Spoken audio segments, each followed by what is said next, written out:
I almost did not tell this story, not because it is dramatic, but because it is ordinary in the way heartbreak usually is.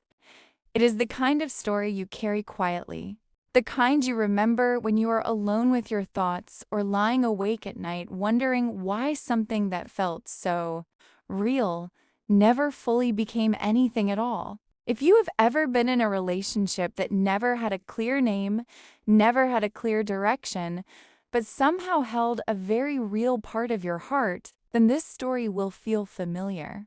This is a story about almost love, about staying in a connection that felt warm but uncertain, about learning what it costs to wait for someone who is not choosing you fully, and what it takes to finally choose yourself instead.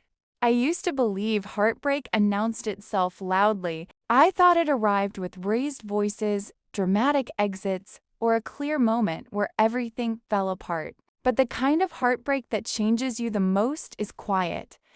It settles into your routine. It hides in normal conversations. It lives in the pauses where you pretend not to notice what is missing. That was the kind of heartbreak I did not see coming. I met Daniel in Toronto during one of those confusing seasons when the city cannot decide what it wants to be. The air was cool in the mornings and warm by afternoon. People still carried light jackets just in case. We met through a mutual friend named Priya at a small cafe near Queen Street. It was supposed to be quick, just coffee, just introductions, nothing serious. I remember noticing how calm he seemed. Not in a rehearsed way, just present. He listened when people spoke. He did not rush conversations or try to impress anyone. When everyone else eventually left, we stayed behind without really planning to. The barista was already wiping tables. Chairs were stacked upside down. Still, we kept talking.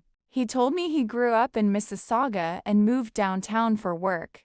I told him about living in Ottawa for a while and how I never quite adjusted to the silence. We talked about childhood homes, old dreams, and the strange comfort of cities that never really sleep. There was no overwhelming spark, just ease. And sometimes ease is more dangerous than intensity because it feels safe enough to stay. The first few weeks were gentle. Texts in the morning, short check-ins during the day, long calls at night where nothing urgent was discussed, yet everything felt shared. We walked along Harbor Front and watched the water move slowly, pretending Lake Ontario was an ocean. He asked thoughtful questions.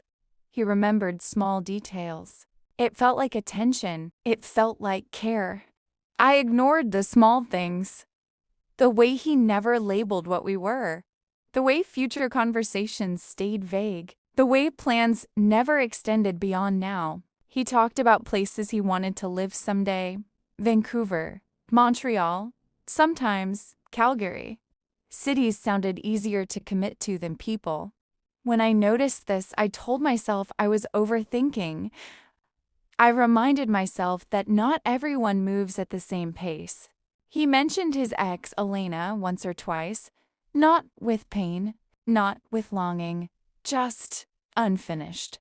Like a sentence that never reached a period. Something tightened in my chest, but I did not ask questions. I had learned long ago how to be patient, how to give people room, how to wait quietly. Months passed. We spent more time together, cooked meals at his place, watched movies we barely paid attention to, shared silences that felt comfortable. Still, something hovered just out of reach. I was always introduced to someone he was seeing, never as his partner. I noticed every time. I said nothing. One evening, we were lying on opposite ends of his couch. The window was open and the city hummed below us. Traffic sounds blended with distant sirens and laughter from the street. I asked him where he saw this going. I asked carefully, already softening my expectations before he spoke. He paused, not long enough to be cruel, just long enough to be honest. He said He cared about me. He said he enjoyed what we had. He said he was not ready for anything serious. He said he did not want to lose me. That sentence stayed with me. I do not want to lose you. It sounds gentle, it sounds considerate, but sometimes it simply means I want to keep what you give me without changing anything. I nodded. I smiled. I said I understood. And I did. I understood him more than I understood myself. So I stayed. What followed was not dramatic. It was subtle. I became quieter about my needs.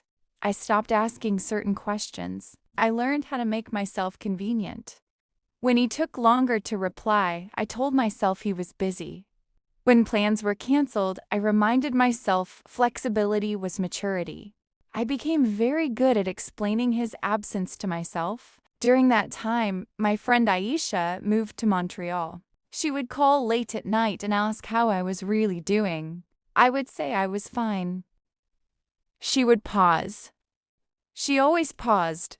The kind of pause that holds concern without judgment. She reminded me gently that love should not feel like waiting in line for a turn that never comes. I did not listen. Hope has a quiet voice, but it is persistent. And when you are in an almost relationship, you are always waiting for clarity, waiting for them to choose you, waiting for a future that mostly exists in your imagination. The moment that changed, everything was small. We were at a gathering in Scarborough. Someone asked how long we had been together. Daniel laughed and said it was complicated. Everyone laughed. I felt something settle inside me. Not anger, not embarrassment, just sadness. A deep knowing. That night, I took the subway home alone. I watched strangers lean into each other. I watched people scroll through their phones. I thought about how lonely it felt to be almost chosen. The next day, I told him I needed more, or I needed to walk away. I said it calmly, without blame, without raised voices. My voice surprised me. It sounded steady. It sounded like someone who finally believed herself. He said he understood. He hugged me for a long time, long enough to make it confusing again. Then he let me go. Letting go did not happen all at once. It came in layers.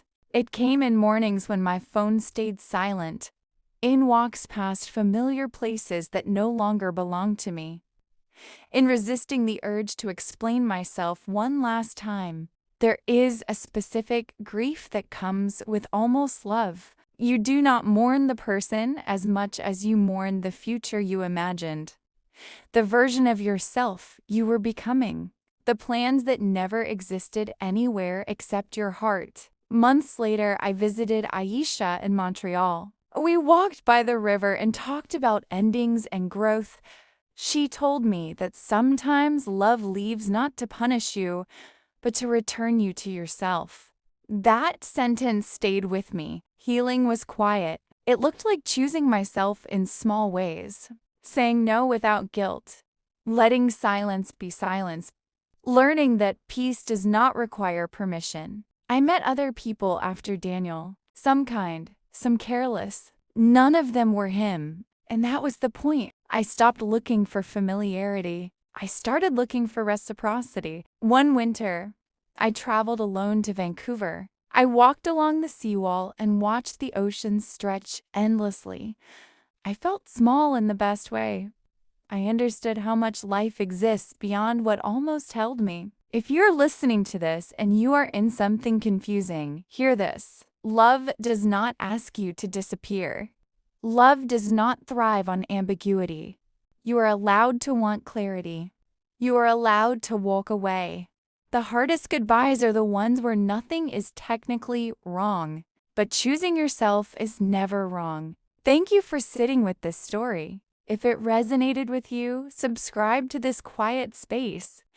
If you feel safe, share your thoughts in the comments. Your story might be exactly what someone else needs to hear tonight. The topic of this story is learning to let go of almost love and choosing yourself when someone cannot fully choose you.